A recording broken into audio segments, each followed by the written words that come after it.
Hi എല്ലാവർക്കും നമസ്കാരം. നമ്മുടെ പുതിയൊരു വീഡിയോയിലേക്ക് സ്വാഗതം.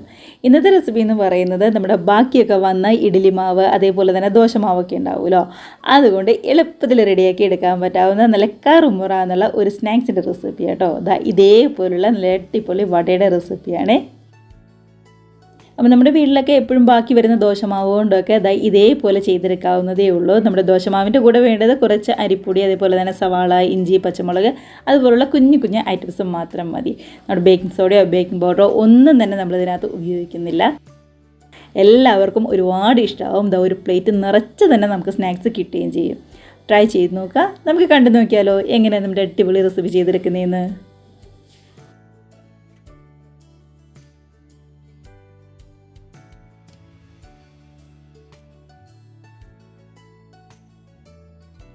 നമ്മൾ ഈ സ്നാക്സ് ചെയ്തെടുക്കാനായിട്ട് മെയിനായിട്ട് വേണ്ടത് നമ്മുടെ ബാക്കി വന്ന ഇഡ്ഡലി മാവ് അല്ലാന്നുണ്ടെങ്കിൽ ദോശമാവൊക്കെയാണ്.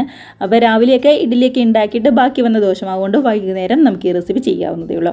അപ്പോഴാണെന്നുണ്ടെങ്കിലും ഒരുപാട് അങ്ങ് പുളിച്ചു പോകുമൊന്നുമില്ല, പാകത്തിനായിട്ട് നമുക്ക് കിട്ടുകയും ചെയ്യും. 2-3 ദിവസമൊക്കെ ഇരുന്നതാണെന്നുണ്ടെങ്കിൽ അത്ര നന്നാവില്ല കേട്ടോ. കൂടെ തന്നെ വേണ്ടത് 1 കപ്പ് അരിപ്പൊടിയാണ്. ഇതിപ്പോൾ വറുത്ത അരിപ്പൊടിയോ വറുക്കാത്ത അരിപ്പൊടിയോ ഏതാണെങ്കിലും കുഴപ്പമില്ല. കൂടെ തന്നെ അത്യാവശ്യം വലിപ്പമുള്ള ഒരു സവാളയും എരിവിന് വേണ്ടി 2 പച്ചമുളകും ഒരു ചെറിയ കഷ്ണം ഇഞ്ചി പൊടിയായിട്ട് കട്ട് ചെയ്തതുമാണ്. അപ്പോൾ നമ്മുടെ സ്നാക്സിന് വേണ്ടി ഒരു മിക്സ് ഒന്ന് റെഡിയാക്കി എടുക്കണം, ഒരു മാവ് ഒന്ന് റെഡിയാക്കി എടുക്കണം. അതിനായിട്ട് ഒരു പാൻ ചൂടായി കഴിഞ്ഞപ്പോൾ ഒരു 2 ടേബിൾ സ്പൂൺ ഓയിലാണ് ചേർത്ത് കൊടുക്കുന്നത്. ഓയിലൊക്കെ നല്ല പോലെ ചൂടായിട്ട് വരുമ്പോൾ ഒരേ 1 ടീസ്പൂണിൻ്റെ അടുത്ത് നമ്മുടെ ചെറിയ ജീരകം ഉണ്ടല്ലോ അത് ചേർത്ത് കൊടുക്കാം. ഇനിയിപ്പോൾ ചെറിയ ജീരകത്തിൻ്റെ ടേസ്റ്റ് അത്ര ഇഷ്ടമല്ല എന്നുണ്ടെങ്കിൽ ഒരു 1/2 ടീസ്പൂൺ ആണെന്നുണ്ടെങ്കിലും കുഴപ്പമില്ല. നമ്മൾ അരിഞ്ഞ് വെച്ചിരിക്കുന്ന സവാള, അതേപോലെ തന്നെ ഇഞ്ചി, പച്ചമുളക് ഇതെല്ലാം കൂടി ചേർത്ത് നന്നായിട്ട് തന്നെ ഇതൊന്ന് വഴറ്റിയെടുക്കാം. ഒരുപാടങ്ങ് മൊരിഞ്ഞൊന്നും പോകണ്ട, പതുക്കെ ഒന്നങ്ങ് വാടി വന്നാൽ മാത്രം മതിയാവും. കണ്ടത് പതുക്കെ ഒന്ന് വാടി വന്നിട്ടുണ്ട്. ഇതിപ്പോൾ കാണുമ്പോൾ തന്നെയാണെങ്കിലും അറിയാൻ പറ്റില്ല, ഒരുപാടങ്ങ് മൊരിഞ്ഞൊന്നും പോയിട്ടില്ല. നന്നായിട്ടൊന്ന് ചൂട് കയറി ഒന്ന് വാടി വന്നിട്ടേ ഉള്ളൂ. അപ്പോൾ ഇനി നമുക്ക് ഇതിനകത്തേക്ക് ടേസ്റ്റിന് വേണ്ടി കുറച്ച് ചില്ലി ഫ്ലേക്സ് എടുത്തിട്ടുണ്ട്. അപ്പോൾ എരിവൊക്കെ ഇഷ്ടമാണെന്നുണ്ടെങ്കിൽ 1 ടീസ്പൂൺ എടുക്കാം, ഇല്ലാന്നുണ്ടെങ്കിൽ കുറച്ചാണെങ്കിലും ചേർത്താൽ മതി. ഇനിയിപ്പോൾ ഇതിനകത്തേക്ക് കുറച്ച് നമ്മുടെ കായത്തിൻ്റെ പൊടിയും കൂടി ചേർത്ത് കൊടുക്കുന്നുണ്ട്. അതേപോലെ നല്ലൊരു കളറിന് വേണ്ടി ഒരു 1/4 ടീസ്പൂൺ മുതൽ 1/2 ടീസ്പൂൺ വരെ മഞ്ഞൾപ്പൊടിയും കൂടി ചേർത്ത് കൊടുക്കാം. മഞ്ഞൾപ്പൊടിയുടെ കുത്തൊന്നും ഒരുപാടായി പോകണ്ട, കുറച്ച് മാത്രം കളറിന് വേണ്ടി മാത്രം ചേർത്ത് കൊടുത്താൽ മതി. അതിനുശേഷം ഇതെല്ലാം കൂടി ഇളക്കി ആ പച്ചമണം നന്നായിട്ടൊന്ന് മാറി വരുമ്പോൾ ഇതിനകത്തേക്ക് വെള്ളമാണ് ചേർത്ത് കൊടുക്കുന്നത്. അപ്പോൾ വെള്ളം ചേർക്കുന്നത് 1.5 കപ്പ് വെള്ളമാണ് എടുത്തിരിക്കുന്നത്. നമ്മൾ 1 കപ്പ് അരിപ്പൊടി എടുക്കുമ്പോൾ നന്നായിട്ടൊന്ന് വാടി വരാൻ വേണ്ടിയിട്ട് ഒരു 1.5 കപ്പ് വെള്ളമാണ് ചേർത്ത് കൊടുക്കുന്നത്. അപ്പോൾ ഈ വെള്ളത്തിന് ചേരാനുള്ള ആവശ്യത്തിന് ഉപ്പും കൂടി നമുക്കങ്ങ് ചേർത്ത് കൊടുക്കാം. വെള്ളത്തിനും നമ്മുടെ അരിപ്പൊടിക്കും ചേരാനുള്ള ഉപ്പും കൂടി നമ്മൾ ചേർത്ത് കൊടുക്കണം കേട്ടോ. ഈ സമയത്ത് നന്നായിട്ടൊന്ന് മിക്സാക്കി ശരിക്കും ഒന്ന് തിളച്ച് വരട്ടെ. നല്ല പോലെ തന്നെ ഒന്ന് തിളച്ച് വന്നിട്ടുണ്ട്. നന്നായിട്ട് തിളച്ച് കഴിയുമ്പോൾ ഗ്യാസ് ഒന്ന് കുറച്ചിട്ടതിന് ശേഷം നമ്മൾ എടുത്ത് വെച്ചിരിക്കുന്ന 1 കപ്പ് അരിപ്പൊടി ചേർത്ത് കൊടുക്കാം. ഇതിപ്പോൾ 250 ml കപ്പിന് 1 കപ്പ് അരിപ്പൊടിയായിട്ട് എടുത്തിരിക്കുന്നത്. അതേ കപ്പിന് തന്നെ ഒരു 3/4 കപ്പ് നമ്മുടെ മാവും കൂടി എടുത്തിട്ടുണ്ട്. നമ്മുടെ ദോശമാവുണ്ടല്ലോ അതും കൂടി ഇതിനകത്തേക്ക് അങ്ങ് ചേർത്ത് കൊടുക്കാം. അതിനുശേഷം ഇതെല്ലാം കൂടി നന്നായിട്ട് തന്നെ ഒന്ന് മിക്സ് ചെയ്ത് എടുക്കുകയാണ് ചെയ്യുന്നത്. പെട്ടെന്ന് തന്നെ ആയിക്കോളൂ കേട്ടോ. ഒരു 4-5 മിനിറ്റ് അത്ര മാത്രം മതിയാവും. ഗ്യാസ് ഒരു മീഡിയം ഫ്ലെയിമിലോ അല്ലാന്നുണ്ടെങ്കിൽ ലോ ഫ്ലെയിമിലോ ഇട്ടാൽ മതിയാവും. അപ്പോൾ നോൺ സ്റ്റിക്കിൻ്റെ പാൻ ആയതുകൊണ്ട് തന്നെ ഒട്ടിയൊന്നും പിടിക്കാതെ പെട്ടെന്ന് തന്നെ ഇങ്ങ് മിക്സായിട്ട് കിട്ടിക്കോളും. നമ്മുടെ ഇടിയപ്പത്തിനൊക്കെ മാവ് കുഴയ്ക്കുമ്പോൾ ശരിക്കും ഇങ്ങ് മിക്സായിട്ട് വരാനുള്ള സമയമുണ്ടല്ലോ, അത്ര മാത്രമേ വേണ്ടി വരുള്ളൂ.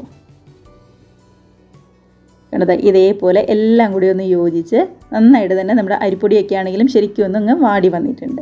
കയ്യിലൊന്നും ഒട്ടും തന്നെ ഒട്ടിപ്പിടിക്കാതെ നന്നായിട്ട് കിട്ടിയിട്ടുണ്ട്. അപ്പോൾ നമുക്ക് ഗ്യാസ് ഓഫ് ചെയ്ത് ഇത് വേറൊരു പാത്രത്തിലേക്ക് ആ വലിയ തീ ചൂടൊന്ന് ആറാനായിട്ട് മാറ്റി വയ്ക്കാം. വേറൊരു പാത്രത്തിലേക്ക് വെച്ചിട്ടുണ്ട്. ആ വലിയ ചൂടൊന്ന് ആറി വരട്ടെ. അത്യാവശ്യം ചൂടൊന്ന് ആറിയുണ്ട്. എന്ന് കരുതി ഒരുപാട് അങ്ങ് തണുത്ത് പോയിട്ടില്ല. നമ്മുടെ കയ്യിലെടുത്ത് പിടിക്കാൻ പറ്റാവുന്ന ഒരു ചെറിയ ചൂട് അത്ര മാത്രമേ ഉള്ളൂ. ഇനിയിപ്പോൾ ടേസ്റ്റിന് വേണ്ടി ഇതിനകത്തേക്ക് ഒരു ചെറിയൊരു പിടി മല്ലിയില ചെറുതായിട്ട് കട്ട് ചെയ്തും കൂടി ചേർത്ത് കൊടുക്കാം. ഇല്ലാന്നുണ്ടെങ്കിൽ കറിവേപ്പില ചേർത്ത് കൊടുത്താലും നല്ലതാണ് കേട്ടോ. ഇനിയിപ്പോൾ നമ്മൾ മാവൊക്കെ കുഴയ്ക്കാൻ നേരത്ത് കയ്യിലൊട്ടും തന്നെ ഇങ്ങോട്ട് ഒട്ടിപ്പിടിക്കാതെ നന്നായിട്ടൊന്ന് കുഴച്ച് കിട്ടാൻ വേണ്ടിയിട്ട് ഇതിനകത്തേക്ക് ഒരു 2 ടേബിൾ സ്പൂൺ മൈദയോ അല്ലാന്നുണ്ടെങ്കിൽ ഗോതമ്പ് പൊടിയോ നമുക്കങ്ങ് ചേർത്ത് കൊടുക്കാം. അതും കൂടി ചേർത്ത് ഇതെല്ലാം കൂടി കൈ വെച്ച് ശരിക്കും ഇതേപോലെ ഇങ്ങ് ഒതുക്കി ശരിക്കും ഒന്ന് കുഴച്ചെടുത്തുകൊണ്ട് വരാം. അപ്പോൾ പതുക്കെയൊന്നും കുഴക്കരുത് കേട്ടോ. ഇതേപോലെ നന്നായിട്ട് തന്നെ മുറുക്കി ശരിക്കും ഇങ്ങ് കുഴച്ചെടുത്തുകൊണ്ട് വരാം നമുക്ക്. അപ്പോൾ വലിയ ചൂടൊക്കെ ഒന്ന് മാറിയിട്ട് നമ്മുടെ കയ്യിലൊക്കെ എടുത്ത് പിടിച്ച് ഒന്ന് ഉരുട്ടിയെടുക്കാൻ പറ്റാവുന്ന ആ ഒരു ചൂടിൽ നന്നായിട്ട് തന്നെ ഇതായി ഇവിടെ ഇതേപോലെ ഒന്ന് കുഴച്ച് നമ്മൾ എടുത്തിട്ടുണ്ട്.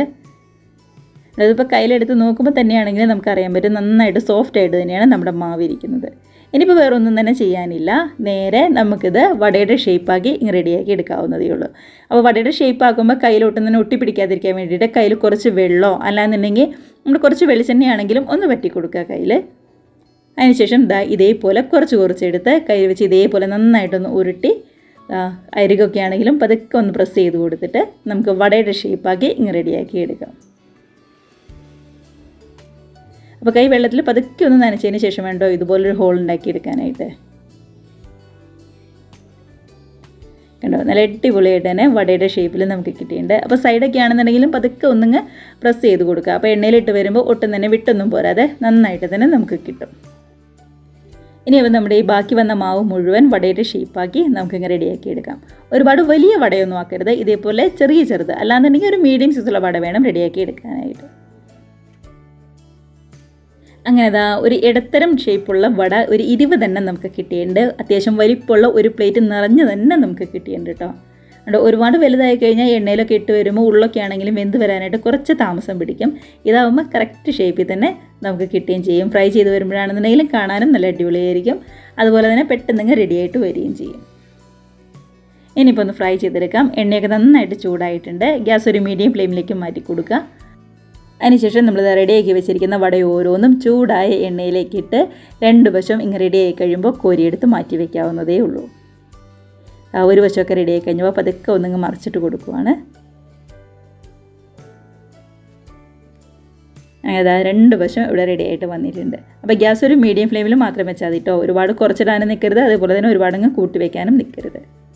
കണ്ടോ, നല്ലപോലെ മുരിഞ്ഞ് കളറൊക്കെ ഒന്ന് മാറി നല്ല അടിപൊളിയായിട്ട് തന്നെ നമ്മുടെ വട റെഡി ആയിട്ടുണ്ട്. അപ്പോൾ ഇത്രയേ ഉള്ളൂ. ഇത് നമുക്കിവിടെ മാറ്റി വെച്ചിട്ട് ബാക്കിയുള്ള വടയും ഇതേപോലെ പെട്ടെന്ന് റെഡിയാക്കി എടുക്കാം. കണ്ടോ, നല്ല ഈസിയായിട്ട് നമുക്ക് റെഡിയാക്കാവുന്നതേ ഉള്ളൂ. അപ്പോൾ കയ്യിൽ നമ്മുടെ മാവൊക്കെ ബാക്കിയുണ്ടെന്നുണ്ടെങ്കിൽ, നമ്മുടെ ദോശമാവൊക്കെ ബാക്കിയുണ്ടെന്നുണ്ടെങ്കിൽ അരിപ്പൊടിയുടെ കൂടെ ചേർത്ത് ഇതേപോലെ നല്ല മുരിഞ്ഞ വട എല്ലാവരും ഒന്ന് റെഡിയാക്കി നോക്കുക കേട്ടോ. അപ്പോൾ ഇതിൻ്റെ കൂടെ സൈഡായിട്ട് കഴിക്കണമെന്നുണ്ടെങ്കിൽ നമ്മുടെ ഒരു ചമ്മന്തി ഉണ്ടല്ലോ, നമ്മൾ സാധാരണ വടക്കൊക്കെ ഉപയോഗിക്കുന്ന ചമ്മന്തിയോ സാമ്പാറോ ഏതാണെന്നുണ്ടെങ്കിലും നല്ല അടിപൊളിയായിരിക്കും. കണ്ടത് നന്നായിട്ട് തന്നെ വന്നിട്ടുണ്ട്. കുട്ടി വടയുടെ ഷേപ്പിൽ നല്ല അടിപൊളിയായിട്ട് തന്നെ നമുക്ക് കിട്ടിയിട്ടുണ്ട്. ഒരുപാടങ്ങ് തണുത്ത് പോവാതെ ഒരു ചെറു ചൂടോടുകൂടി തന്നെ കഴിക്കാനായിട്ട് ശ്രദ്ധിക്കുക. അപ്പോൾ എല്ലാവരും ട്രൈ ചെയ്ത് നോക്കി കമൻസ് ഒക്കെ ആണെന്നുണ്ടെങ്കിലും മറക്കാതെ അറിയിക്കുക. എളുപ്പത്തിൽ ചെയ്തെടുക്കാൻ പറ്റും. നമ്മുടെ കൺവെട്ടത്ത് എപ്പോഴും കാണുന്ന ചെറിയ ചേരുവകളുടെ ആവശ്യം മാത്രമേ ഉള്ളൂ. അപ്പോൾ കുട്ടീസൊക്കെ വൈകുന്നേരം സ്കൂളിൽ വിട്ട് വരുന്ന സമയത്ത് ഇതേപോലെ എളുപ്പത്തിൽ ആർക്ക് വേണമെങ്കിലും സിമ്പിളായിട്ട് റെഡിയാക്കി എടുക്കാവുന്നതേ ഉള്ളൂ. അപ്പോൾ എല്ലാവർക്കും ഇഷ്ടമായി എന്ന് വിശ്വസിക്കുന്നു. വീഡിയോ ഒക്കെ ഇഷ്ടമായിട്ടുണ്ടെങ്കിൽ ഒന്ന് ലൈക്ക് അടിച്ച് മറ്റുള്ളവരെല്ലാം കൂടി ഷെയറും കൂടി ചെയ്യാനായിട്ട് മറക്കല്ലേ. അതേപോലെ തന്നെ ആദ്യമായിട്ട് നമ്മുടെ ചാനൽ ആരെങ്കിലും കാണുന്നവരുണ്ടെങ്കിൽ വീഡിയോ ഒക്കെ നിങ്ങൾക്ക് ഇഷ്ടമായിട്ടുണ്ടെങ്കിൽ പ്ലീസ് നമ്മുടെ ചാനലും കൂടി ഒന്ന് സബ്സ്ക്രൈബ് ചെയ്ത് സപ്പോർട്ട് ചെയ്യുക കേട്ടോ. അപ്പോൾ എല്ലാവരും നമ്മുടെ വടയൊക്കെ കഴിച്ച് നല്ല ഹാപ്പി ആയിട്ട് ഹെൽത്തി ആയിട്ട് സേഫായിട്ട് ഇരിക്കുക. നമുക്ക് ഇതേപോലുള്ള പുതിയ വീഡിയോസൊക്കെ ആയിട്ട് വീണ്ടും കാണാം. അതുവരെ എല്ലാവർക്കും ബൈ.